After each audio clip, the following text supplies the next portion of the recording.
The real Prince Williams, real talk with the real Prince Williams talk show. We have a great and special guest that's on the show today. His name is Chris White, Dr. Chris White. Um, I met him at Cal Poly. He's a colleague and now a friend of mine's. We know each other through some other associations, and he's going to be speaking on the TEDx event or at the TEDx event here at San Luis Obispo at Cal Poly at the Performance Arts Center on April 14th this year. So what we're going to talk about today is we're just trying to get an idea of who he is, where he comes from, how he's come to this point right now in his career, in his personal life, all the things that he is doing that has made him the man that he is today. And speaking on determination, he's one of the first people I thought about when I was making my speaker list. So I'm so excited to kind of bring him to the forefront and let's talk a little bit more about you, Chris. Tell me who you are, where you come from, and how we got here today.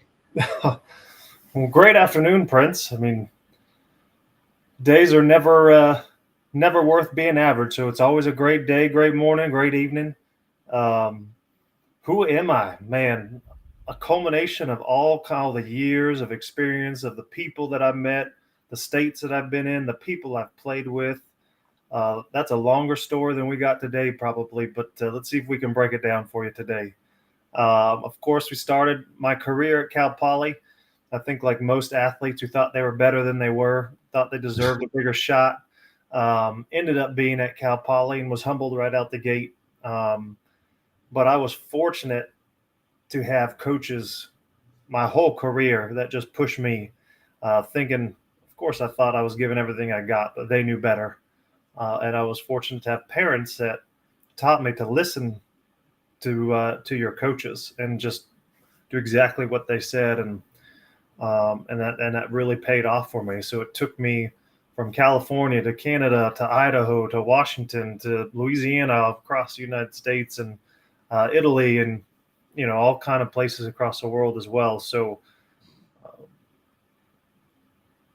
that all of those experiences and people have made me hopefully this multifaceted, a little bit more holistic man that I've turned into. Well, being so well traveled and going to all these different places, both myself and yourself have, were involved in college football. You went a little bit further than I did at that time when I wanted at that junction when it was time for me to kind of move into whether I'm going to go into professional working life or into professional athletics. My body was a little bit wrecked and I really just didn't want to continue with that process. But tell us a little bit more about how once you left college, going into professional football. I think you said you played Canadian football. How was those experiences, and where did that take you? It was eye opening, as always. For everybody that doesn't understand football, uh, in high school, which most people have probably at least experienced or played, there's a giant jump from going as a freshman and playing on the varsity team with people who are 4 years or elder, and then of course you're likely the best person on your high school team. Jumping to college, it's another very similar type of experience. So once I left Cal Poly, this is now a jump to the best people in the entire country. So it's another faster, even more aggressive jump. So always very humbling experience, and fortunately experienced that within the first 2 weeks of Cal Poly. It took me to Calgary first. I actually experienced an injury where I couldn't play for the first time in my career while I was in Calgary. So through a series of different events and different teams at that time, I ended up finally coming back to Poly about a year later and finishing my degree. Um, a couple teams after that, a couple more arena teams, another Canadian team, the Hamilton Ticats later.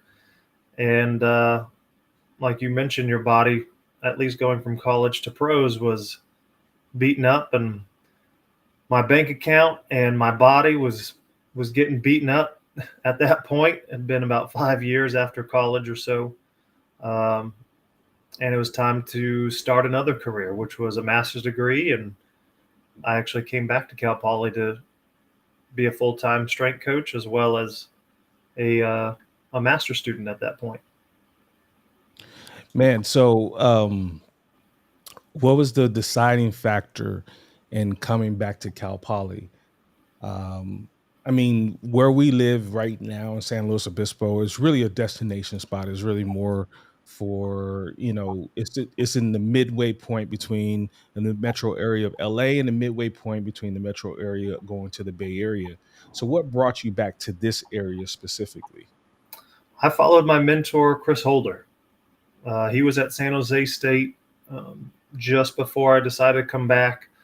I had applied to San Jose State so I could work with him, under him there. And then he ended up coming back to Cal Poly. And honestly, with that, with the athletics staff who has been here for or been there for quite some time, it was an easy choice. Coming back where you're familiar with, the transition was going to be smooth. Knowing who my mentor was and being thrust right into the fire and having immediate trust was a no brainer. Yeah. I mean, and who did you play up under when you were here, Chris? Rich Ellerson. Rich Ellison.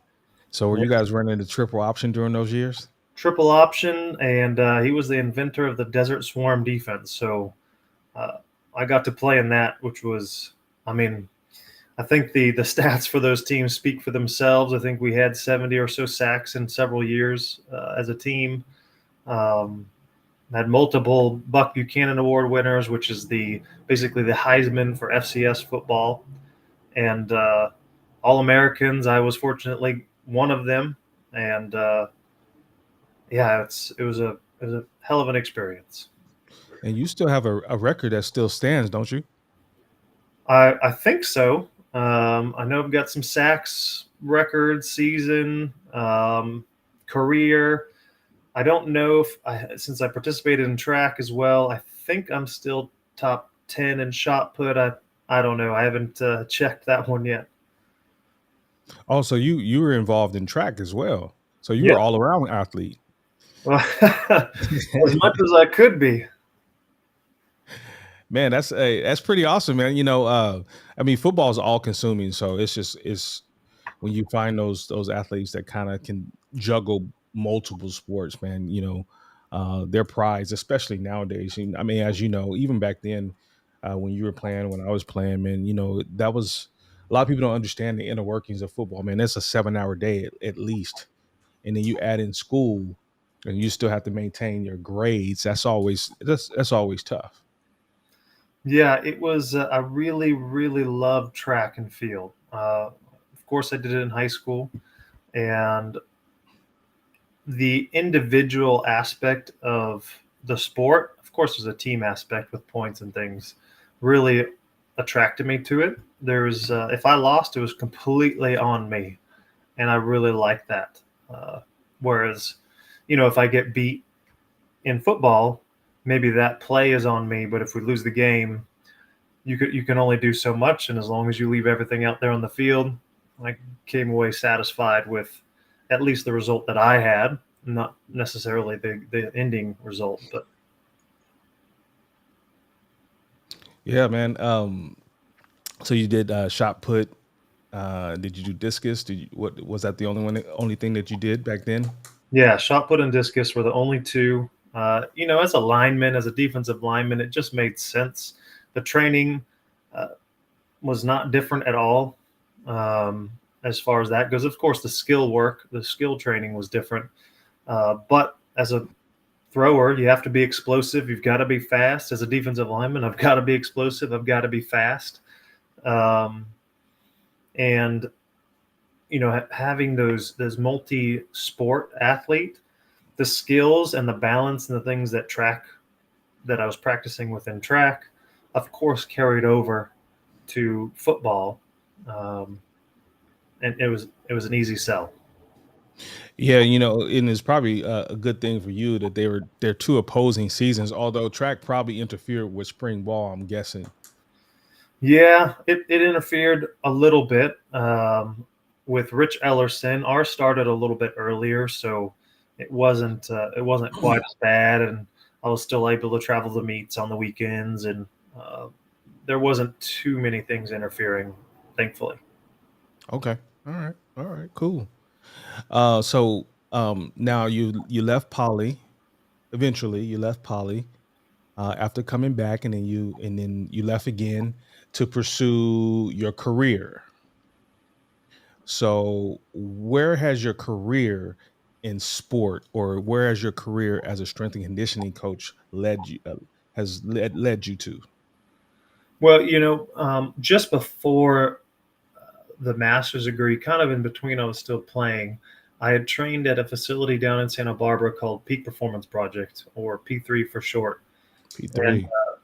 that is the way I program, and of course, thought process is an, just a culmination of a lot of things in my experience. But that is really the foundation of how I program. Of course, I still keep in touch. It's still like family. So if you were ever to go in there, you would and have trained with me, you would kind of get a sense of what was going on. Um, and it really taught me to think in different ways, not necessarily out of the box like you see on YouTube and whatnot, where it's uh, this is a bad reference here, but circus tricks, because there's a lot of good things out there, but more of what is actually working, how you're moving.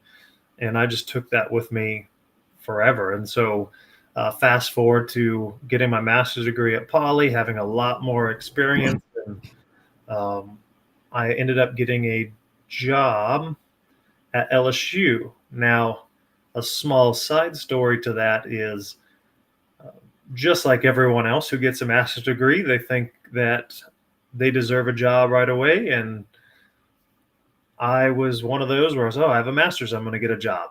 That couldn't have been further from the truth. Been there. I had never been rejected so many times in my life. Uh, Also been there. and not just rejected, just ghosted. Yeah, absolutely. Yeah, yeah. There was a few coaches who I had met afterwards that did reach back out and kind of set the stage for how I respond to potential candidates, as far as maybe even GAs, interns, or even full-time strength and conditioning coaches. And I still keep in touch with them. Donnie Mabe was one of them, and I he's he's a stalwart at Texas. He's been there for a long time, probably at this point one of the longest tenured coaches at a single university now. Um, but he emailed me back and said, "We don't have anything open, but keep up the good work. I'll let you know, keep going." And so I thought that was so impactful at the time, with all those thousands, or not thousands, but probably 100 or so no's, or just nothing. That made a huge impact. So you never know with one kind gesture how much it'll impact somebody, and then of course the people after that. But getting back to it, if I didn't get this job at LSU, I had already applied to physical therapy school and was going to go to physical therapy school. So if LSU didn't say yes, PT school it was, and I was going to be a physical therapist. Uh, You, you know that our stories are very similar, as most people who I think work in the field of athletics, and you're right. There is that sense of you. I feel like I deserve this because I went and did the extra stuff that I needed to do to progress my career, and it doesn't work like that, And you have to develop a lot of thick skin being in this profession, because you're going to hear a lot of no's, and that's nothing at you. That's nothing at your skill level. It's just um it's such a close knit group, and when you're in the circle, it's a lot easier to move around. But when you're outside the circle and nobody knows you, uh, they don't really want to invest in you very much. yeah, it's definitely much harder to get in than it is to stay in. Yeah, and that's why people who usually get in uh, are very reluctant in kind of getting out, or they have to kind of resolve being okay once they get out that they're probably not going to come back.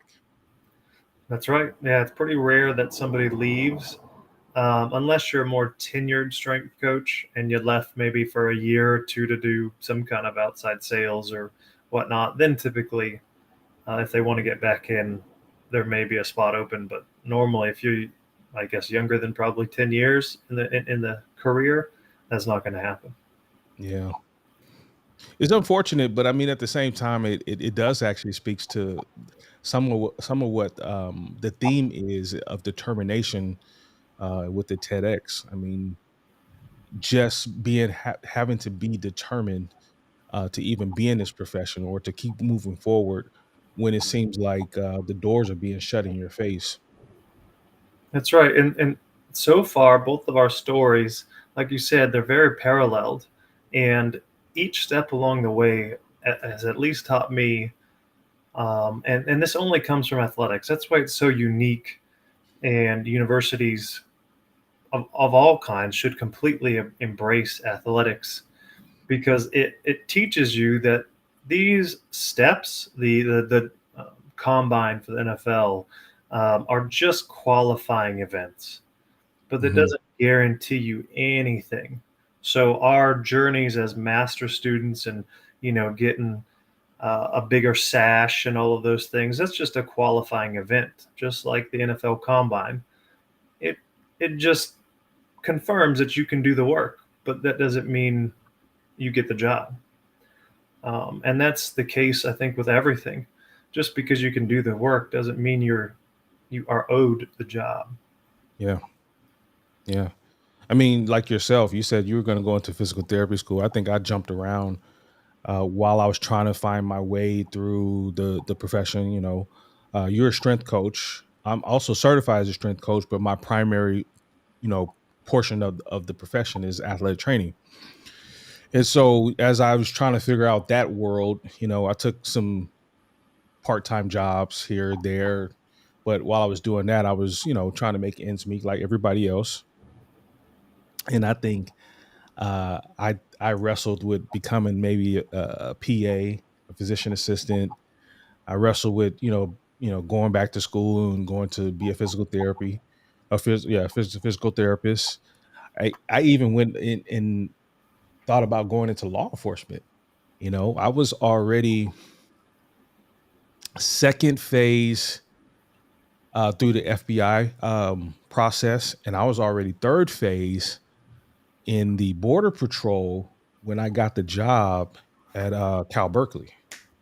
Ooh, already Yeah, deep.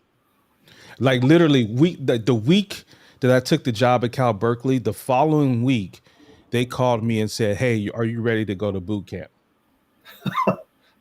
No, And no. I said, absolutely not.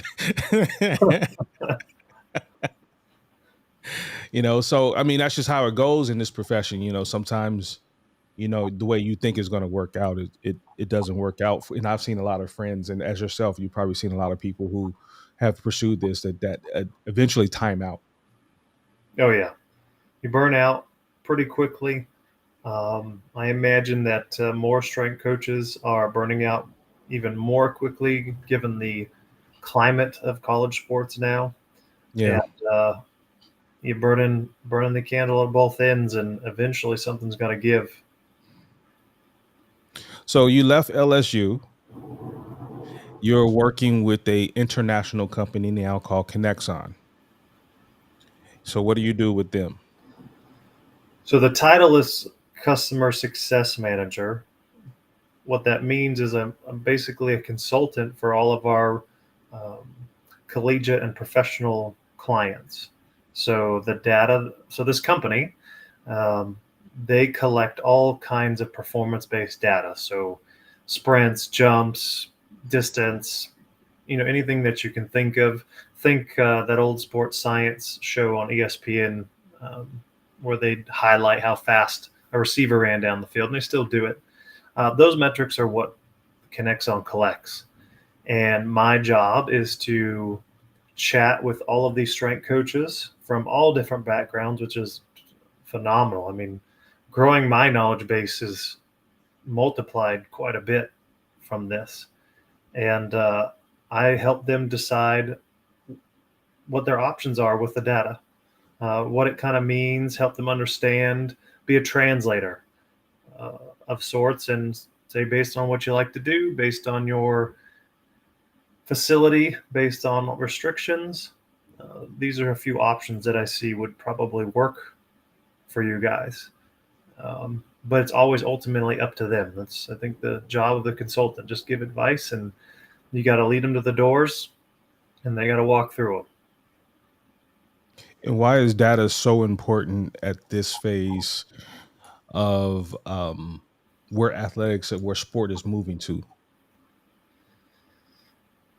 Well, everybody's trying to get that top percent. And if everybody's getting similar talent, especially when you get to the latter stages of the season, um, talent isn't always going to be enough. It's going to be how you prepared them, and uh, how narrow your focus can be at that time. Technology should not be your decision maker. It should just be your guide. The onus is still on the coach to do the work and have the knowledge to make somebody faster, make somebody more resilient, give the athletes access to their own abilities whenever they want, maybe unveil some abilities that they couldn't consistently use uh, regularly. So that's my thought on what strength coaches should be. They don't have to be bigger, faster, stronger. They, especially in the Power Five conferences where the athletes are just, I mean, very talented. You're just trying to give them consistency and resiliency. So having this data provides you with a more concise way to look at what they're doing and how it affects that individual, which will allow you to create a better plan for them when it's really crunch time, and they don't have to worry about getting tired at that point. It's just, now it's all about their mind as opposed to their physical capacity. I'm glad you spoke on the mind over the body, which, unless you're involved in high levels of activity or high level competition, the mind, I found, is what goes out first. It's not necessarily your physical capabilities. It's what the mentality that you have that separates those special players from the rest of the other groups and the rest of the other levels. Exactly. And you know what? Speaking from personal experience, um, coming into Cal Poly as a freshman and partially a sophomore at this point, it was more about just learning and trying to digest information on physically how to do things. Not necessarily, and of course, developing physically with Coach Holder's assistance. But after I figured that out, it was all about my mentals. It was 100% about how to manipulate the game with my mind. Because now that I got the physical stuff taken care of, I was great at the basics. I knew how to get better at them. I was never going to leave them. But how can I manipulate what the play is supposed to look like, what I'm showing, and what the other team is seeing? And I mean, it became 100% about the mentals. And then in crunch time, it was all self-talk for me. It was, right, big moments, great big players, and big players create big moments. And this is your time. Go do your job and beat the man in front of you. And so those are the type of things that, changed the trajectory of probably where I would have gone. Well, speaking more of that, in that same vein, what is it that motivates you? What is that driving force? Well, now it's to be upright and mobile. It's to be upright and mobile when I'm a grandparent and beyond. I've had also some great genes apparently, and all my great grandparents. I've had great grandparents. Number one, number two. My grandma just passed away last year at 101. Oh And wow. my great grandparents have been 99 and 100. So I'm likely gonna be facing the same fate. And being a strength coach and being around fitness for quite a bit of my life at this point, uh, knowing and just seeing people not being able to do what they want to do just because their body has failed. And for me, it's just lack of preparation.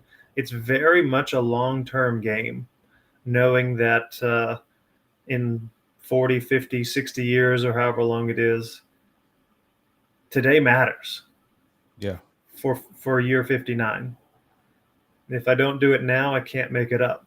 Um, it's honestly, this is why I really like cooking and things that take a long time, smoking meats and whatnot.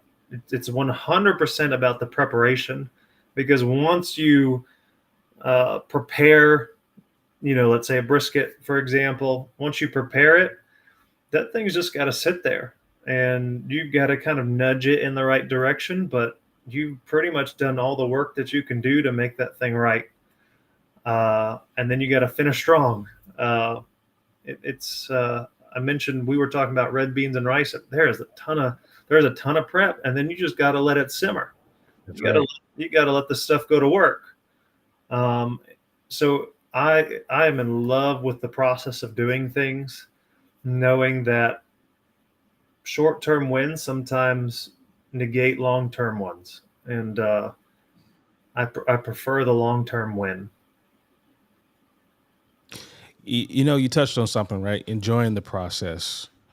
And just kind of circling back in my experiences professionally and in life, just life in general, sometimes we can't see the forest for the trees. And what happens is, because you're so close to the fire, so to speak, you can't see what's ahead.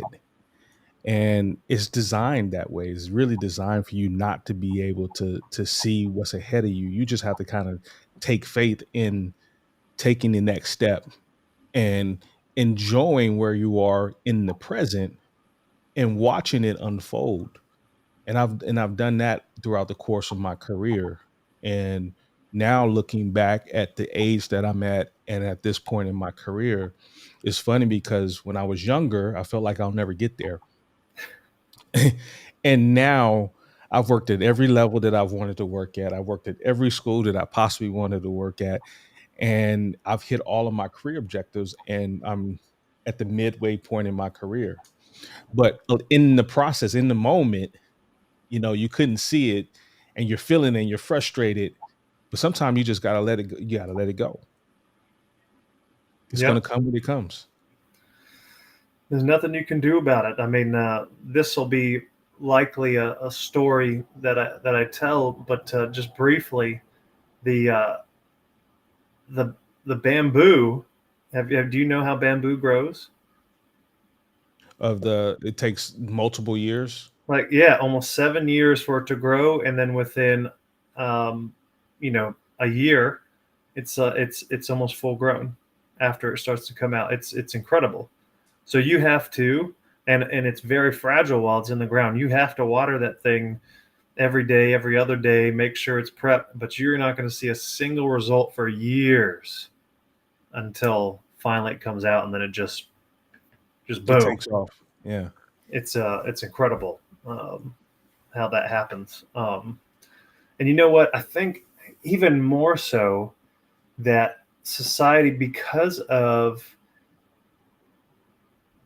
technology and all of those things, people are, and they have to get back to work. Um, at least that's what they feel like. Everything is made for people to be more efficient and for things to be done faster. And so what that does is it steals our ability to be patient with things, Yeah. because all we see is impatience. And it's the same reason why, at least physical conditioning, why you have to make things hard, like unnecessarily hard. to move forward and get the same types of results, because we're not coddled, but nurtured with complete comfort given society, not individual parents, things like that. But we have electricity. We have with a flip of a switch, we've got whatever color, we've got, all of these things. And so it's very necessary to just go do hard things all the time and learn patience, because hard things don't happen right away. No, we are afforded a lot of comforts, probably more comforts than our parents and their parents before them. And and you're right, the design is meant for things to be challenging. And when you try to work around the challenges, you're not leaving room for your body to adapt and grow, whether that be physically, mentally, or spiritually. You have to have those moments that, create that expansion in you, or we resist the expansion because we don't want to feel, like you said, as you relate to the hard that comes behind that. Yeah, and you know what? Change is inevitable. And pain, because of that, is also inevitable. And people change either because they don't want to experience that pain, or they wait until the pain is so unbearable that they have no other choice. So the people that really, to me, get ahead much more quickly are the people that know there's going to be pain, accept it, and run straight through whatever the obstacle is right out the gate, knowing Yeah. that they're going to experience this pain. And then everybody else, I think, is the majority.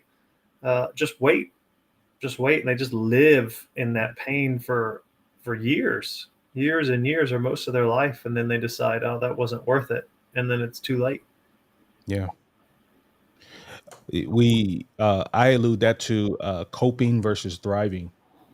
And what happens is we develop these coping mechanisms, the coping patterns, and we think that we're living. And that's not living, because living is not living in a situation of pain all the time. It's feeling the pain, processing the pain out. Even in strength training, you have to go through that process of breaking things down. You're going to be sore, and then over the course of a couple days, a week, or whatever, that's when your body builds back up. But you can't stay in that coping painful pattern for long periods of time, or what happens is you start to break down at the back end. Yeah, And that's just natural. you just got to go sometimes. Yeah. You got to allow the process to be the process. That's right. So, changing gears here. I invited you to speak on a TEDx. Um, but admittedly, so when I first presented this, I didn't know what this was going to look like, and now this is kind of taking on a mind of its own, and is going forward. Speaking of the process, um, literally, this is kind of taking on a mind of its own, and you didn't hesitate in wanting to speak on this platform. And so for that, I want to thank you. But what drew you to this? TED is a bucket list. It's something where, because I want to have an impact. Impact is a very important thing to me, and coaching provides an impact. And so here's some backstory behind some of my process of my career. Was I experienced an impact at P3 because it was an elevation of collegiate training, just inherently because of what it was. It was more of a, not a private training, but very small groups as opposed to large group training, more technology, et cetera, et cetera. And that had a giant impact on me. And I wanted to share it. I couldn't, it helped me so much that I wanted to share it. And I was already interested in developing the body and mind and all of that. But so while I was here at Cal Poly, I suppose a second time for my master's, and then after I got to LSU, the biggest goal was to make an impact on the lives of the women that I was training, the women's Okay. basketball team at the time. And I felt like right out the gate, given social climate and all of those things, my team was, I think, I mean, it was primarily Black women in the South. And I was like, you know what? Community is a very important thing to me. And it's a very important thing in the South. And LSU, just in general, has a giant fan base with community. So my thought was like, okay, well, they need to be physically more disciplined. I understand that I need to refer out. I'm pretty good at being disciplined and disciplining others and teaching them. But what an opportunity to partner with local law enforcement. So we Okay. went to the state police, um, and they were amazing. Louisiana State Police were phenomenal. They took us on. They didn't even ask anything. They just says, "Yes, when can we do this? How can we help?" And we went to their academy every Friday that first summer, and they took us through slightly dumbed down version of their academy training that they put cadets through. And what a team building and bonding experience that was. Um, and then, of course, it led me to get to know them and allowed me to kind of consult a little bit on their academy training protocols and helping them out there.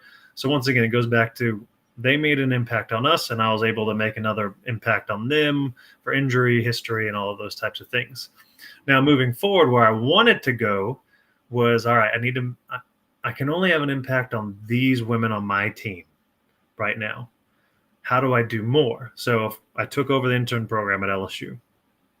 It's like, all right, I'm going to take on people, I'm going to teach, add this to my bucket, and they're going to then go off and have impact on their team. So indirectly, I can help these guys have impact, et cetera, et cetera. So I did that. And then after that, I was like, all right, I need to be an AD of some sort. So I was accepted into SMI, which is the Sports Management Institute. It's for current assistant ADs and for future full ADs. Mm-hmm. And strength coaches don't go to that,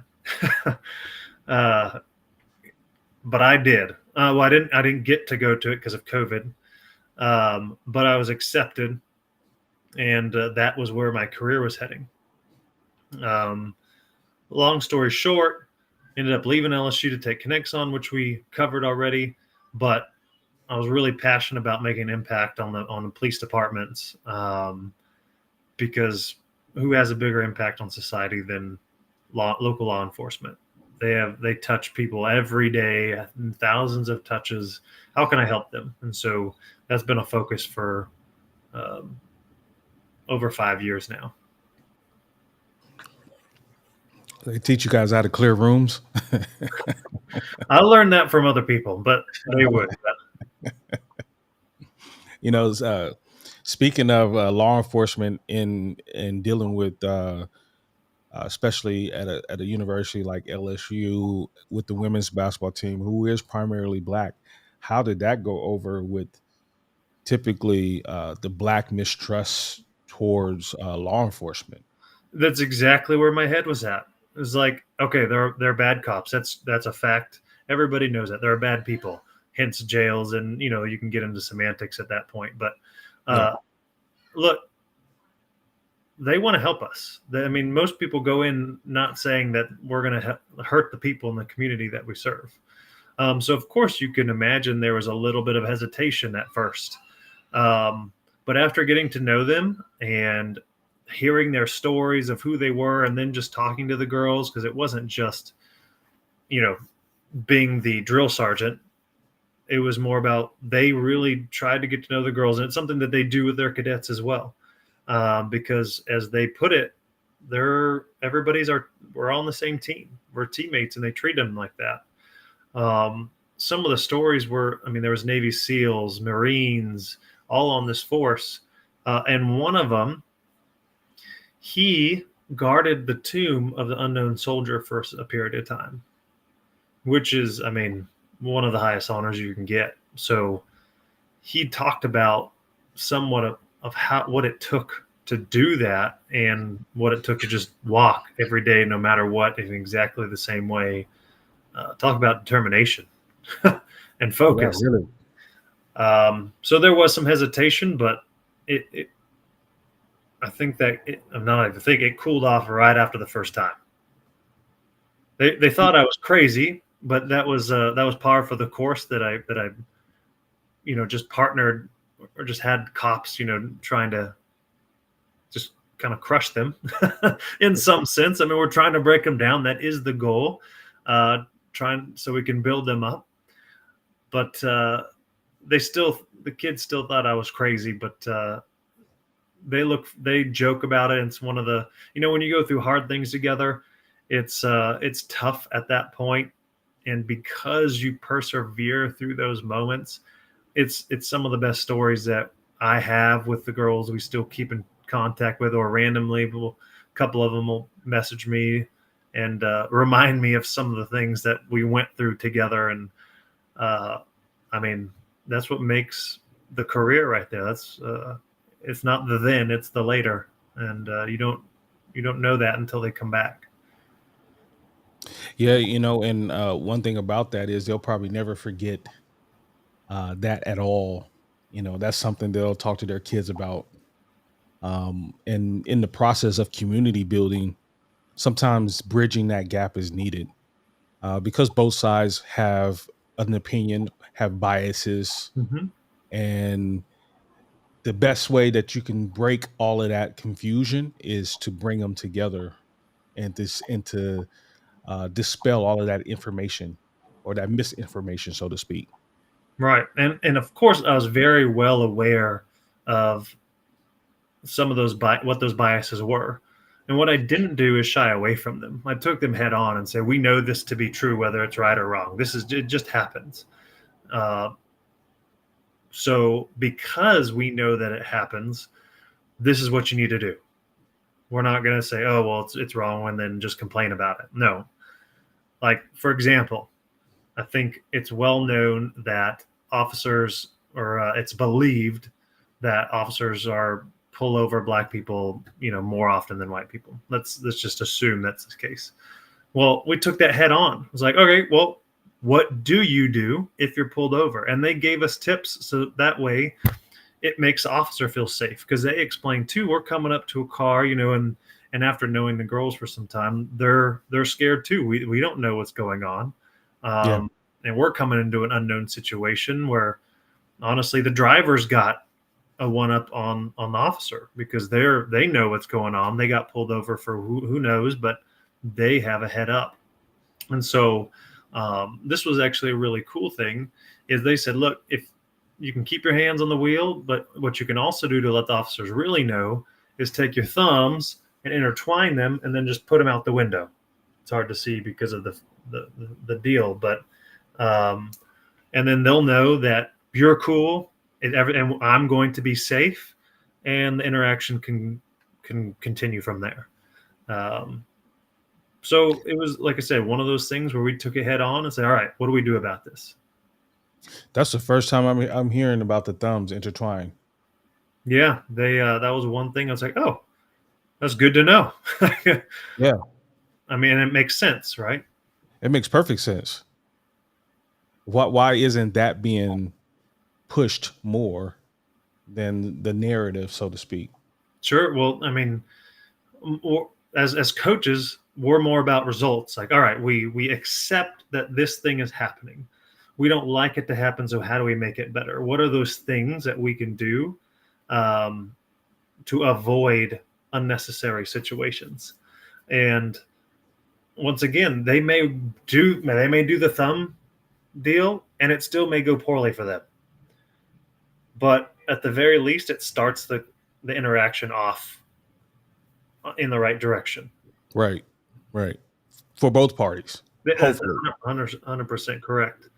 So once again, these things, like we talked about earlier, qualify you for a better interaction, but doesn't mean it's going to end in a great interaction or what you'd Right. hope maybe.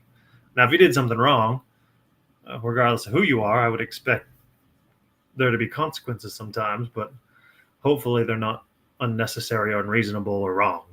Right. No, no, I definitely agree with that. So, with the theme of determination, don't give your whole speech away, but speak a little bit about how you're going to address that theme. Well, we're going to start off. I mentioned in the Instagram takeover that my theme or my topic is top down tensegrity.